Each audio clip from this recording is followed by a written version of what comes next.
lesson.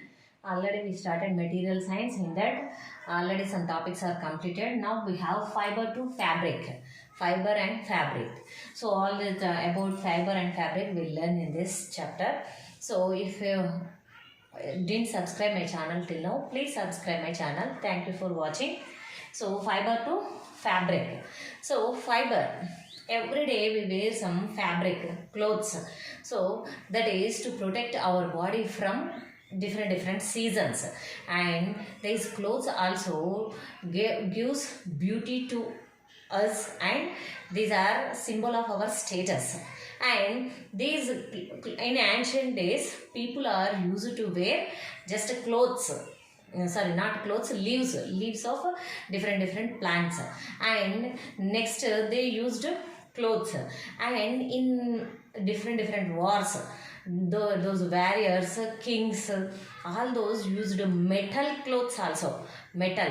So warriors used those metal clothes.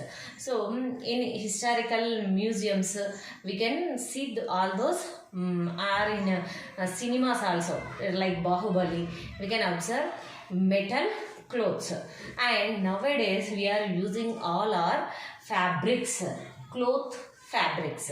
Okay, clothes only we are using from fibers. So why, how we are getting that fiber, those fiber, how many different types of fibers we have, what are different fabrics. So all we learn here. So cotton, jute, like this we get from plants. And silk, wool, these also fibers, these we get from animals. And if you take nylon, polyester, simply we call it as polyester, actually it is polyester. So this we get from petrochemicals, chemicals. So all these are different, their sources are different. So if you go for cotton, jute, plants, directly we get from plants. Silk and wool, directly we get from animals. So these are called as natural fibers. Natural fibers. So which we get naturally on this earth with plants and animals. From plants and animals are called as natural fibers. And if you take nylon, polyester and different fibers we have, we'll learn later in this chapter only. So these are from chemicals. We made this in laboratory. That's why these are called synthetic fibers or artificial fibers. Synthetic or artificial fibers. Natural fiber is cotton. So first natural fiber, cotton. This cotton we get from cotton balls or cotton fruits, from cotton plant. So when these cotton balls and cotton fruits we get that cotton, and cotton plants especially cultivated in black soil. This is important, black soil. Cotton plants can cultivate it in black soil, and these especially in our Telangana, these grown in Warangal, Adilabad, Nalgonda. You can remember like WAN, VAN, not VAN, WAN. Warangal, Adilabad, Nalgonda. These are Telangana districts most cultivated in Telangana. Cotton cultivated areas in Telangana. So in these cotton fruits we have cotton seeds also. So this cotton wool is separated from cotton seeds. That process is called as ginning. Cotton wool separation from cotton seeds is called as ginning. Next, this cotton wool cleaned, washed. Cleaned means if any small sticks or stones present in it, they separated from that, cleaned and washed and combed. So combed. Then this cotton fiber is used to make cotton yarn. Then now this cotton fiber is ready to make yarn. Yarn means somehow thick. Cotton fiber means it is very fine structure. So that we have to twist it. By twisting some cotton fibers makes yarn. Okay, so that is cotton yarn. Yarns are dyed, coloring and coated with chemicals to get strength. So actually the natural fiber means cotton is not that much strength. To give strength, So we have to add some chemicals, coated with some chemicals and dyed. Whatever the color we need, we can dye with that color. Then process of making yarn from fiber. Here this cotton is fiber is used to make cotton yarn. So process of cotton fiber to make yarn is called as spinning. To spin, in olden days those people used tatli, and nowadays we are using charka. So these are the instruments used for spinning. Next natural fiber is jute. In Telugu it is janapanara. So this jute is obtained from stem of jute plant. So stem of jute plant we should cut and soak in water for few days. Then only it becomes rotten and easy to peel that fiber from that stem of the plant. So this jute fiber combed and cleaned. That also we have to comb it and we have to clean it. So by using this jute, so by this fiber we spin yarn. Then this jute fiber is used to make gunny bags. Gunny bags are made with jute. So gunny bags means in 10 or 20 years back we used the bags for rice bags. So to weigh heavy weights we used jute bags, gunny bags. So this fiber, not only this fiber from red sorrel means gongura and bamboo, all these also we use as natural fibers.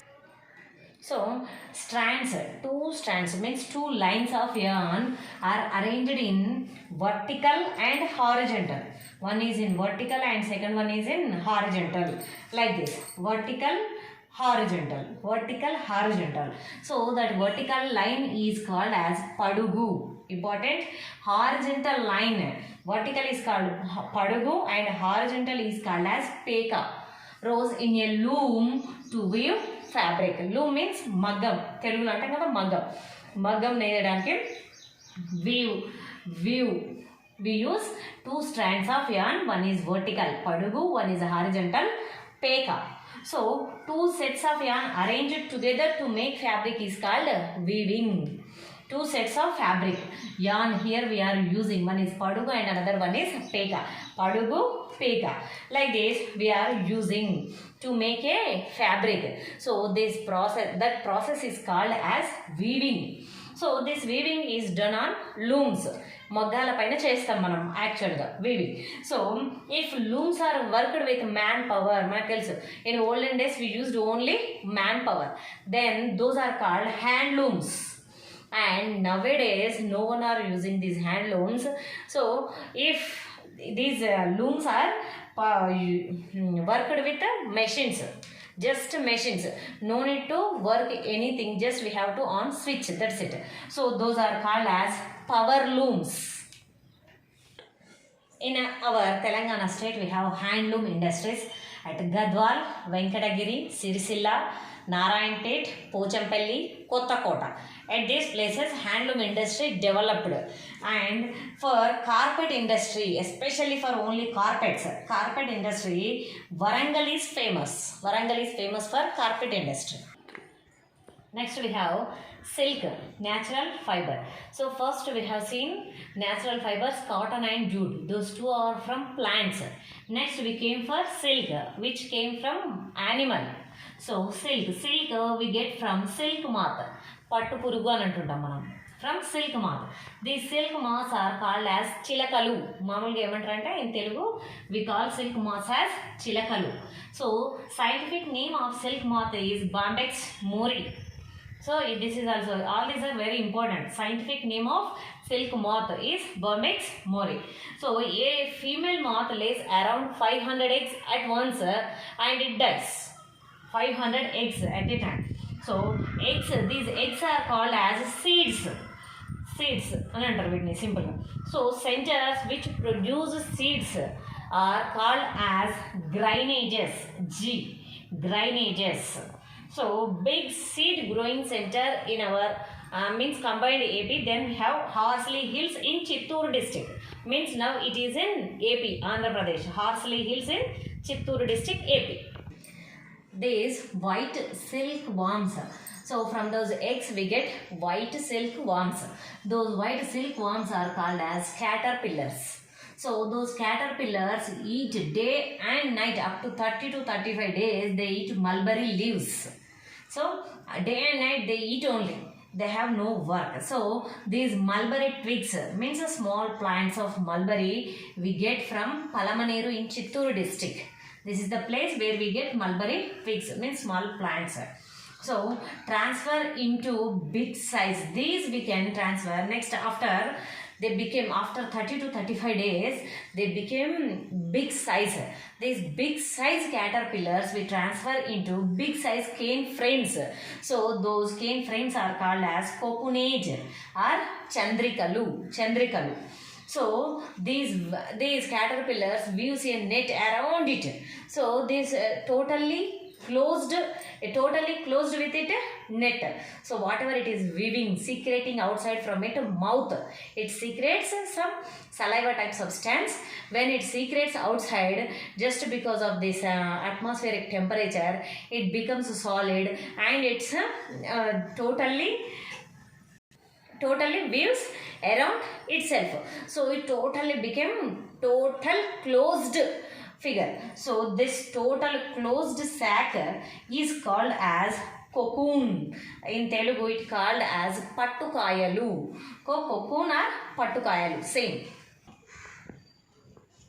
From these cocoons we get young moth. After 2 to 3 weeks, young moth come out and flies away. So when it is coming out, that young moth, when it is coming out from that cocoon, it totally cuts that fiber, whatever it net around itself, that it cuts it and it comes out of that. Then we get the fiber, that silk fiber, but that is not a strength with our and already break. So the total fiber breaks there. So that's why we won't get long size fiber. So that's why we have to put in all these cocoons in a steam oven for 10 to 15 minutes. Then whatever that moth which is present inside of the cocoon, it dies and it won't come out of that. And by heating in a steam oven, then that process is called as stiffling. Means that fiber gets a stiffness. So that fiber gets strength and that cocoon dies. That's why it cannot cut that fiber. That's why we get a long thread. So this process is called as stiffling. Next, silk fiber, we get whatever the silk fiber from cocoon. So just taking out the silk fiber from that cocoon is called as reeling. This reeling we do on machines only. Those machines are reelers or twisters. Those are called as reelers and twisters. We do this reeling. Next, that yarn which we came from fiber, that is cleaned and bleached and colored. Whatever the color we need, it colored. Next, these reeling centers, especially we have at Nandikotkuru, Hyderabad and Karimnagar. This silk fiber made up of 2 protein. This is very important. Protein. Silk contains protein, made up of protein. That is sericin and fibroin. Names of protein: sericin, fibroin. And in our Telangana, Pochampalli and Dharmavaram, both these pattu are very famous. So Pochampalli pattu is also called as tie and dye. Tie and dye or Jamdani pattu. Next, Dharmavaram is famous for Dharmavaram pattu sarees are famous for wide border. Border is very wide and rich buta. Buta means dots. So till now whatever we learned, that is mulberry pattu. So that we get in from mulberry plant. Those silk worms eat mulberry plants, leaves. That's why that is called mulberry pattu. Now we have Tassar silk, Deshali pattu. So this Tassar silk eggs, those silk worms, silk moths lays eggs on terminalia or oak trees. name of those trees, terminalia are oak trees. So simply in forest they lay eggs. So that's why this is called Deshali Pattu. So people who are living in forest, tribal people, those takes these eggs.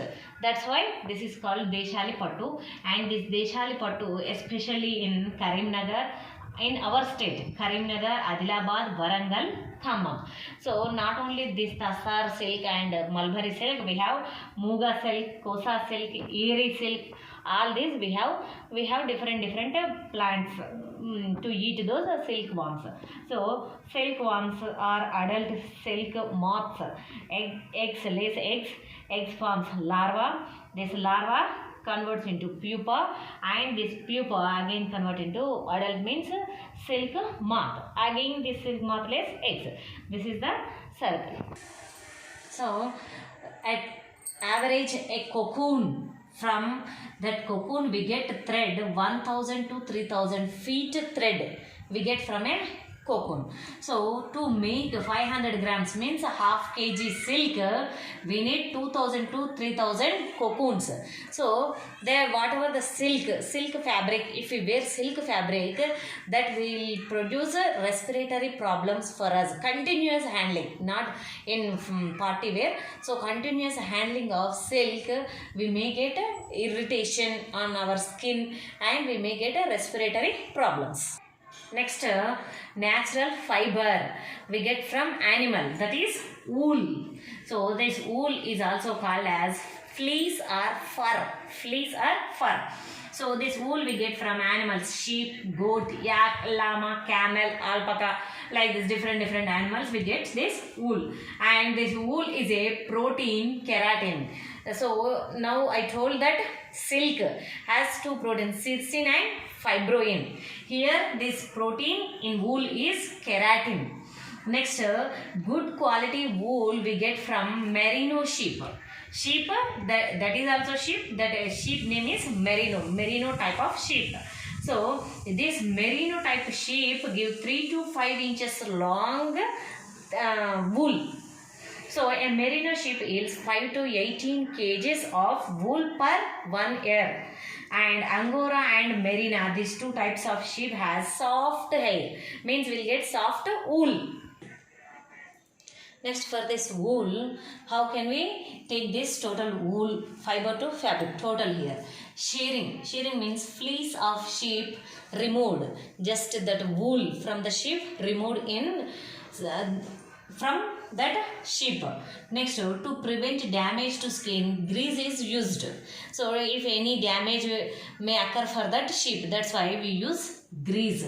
Next, washing or scouring, both are same. Washing or scouring, remove grease, dirt, dust, whatever present in that fleece, we have to wash it. That is called washing or scouring.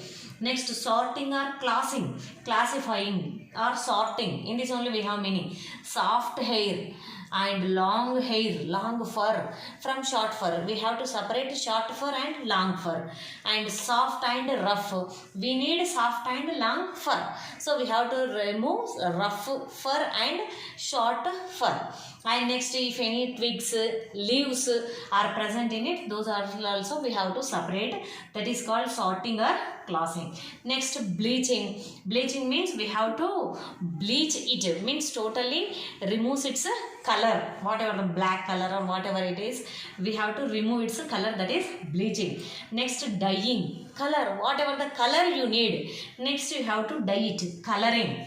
Next, we have to combing. Comb it. We have to comb it. That is combing or cording. Both are same. Combing or cording.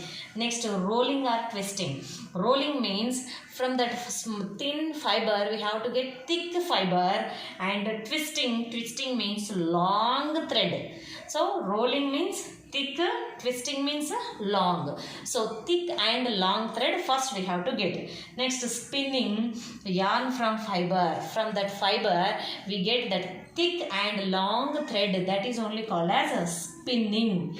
Next, we have weaving or knitting. So fabric weaving on looms, that is called fabric from fiber. From fiber we get fabric. Now weaving means there is a vertical lines and horizontal strands, vertical, horizontal. So from that fiber we get a fabric, that is called weaving or knitting. This wool is poor conductor of heat. It cannot allow heat. That's why these woolen clothes we use in winter season. In winter season, it cannot allow the heat from our body to surroundings. That's why we feel very hot in winter days. That's why we use woolen clothes. And these woolen clothes also used to douse fire. When ఒకవేళ ఎవరికైనా మంట అనేది అంటుకున్నప్పుడు then also we use these woolen clothes to stop that fire. Why? Because this wool cannot allow oxygen to enter to that fire. That's why that fire, without oxygen it cannot fire. That's why we can reduce that fire. So then also we can use this woolen fabric. And next is here main important point is silk. Silk is mainly, it is a protein, and cotton, it is a carbohydrate. Difference between silk and cotton. Silk is protein, cotton is carbohydrate. What is that carbohydrate? Is cellulose. In silk we have protein, sericin and fibroin. So till now we completed just natural fibers. Natural fibers are 4 we completed here. In next class we can continue with synthetic fibers and plastics. Thank you for watching.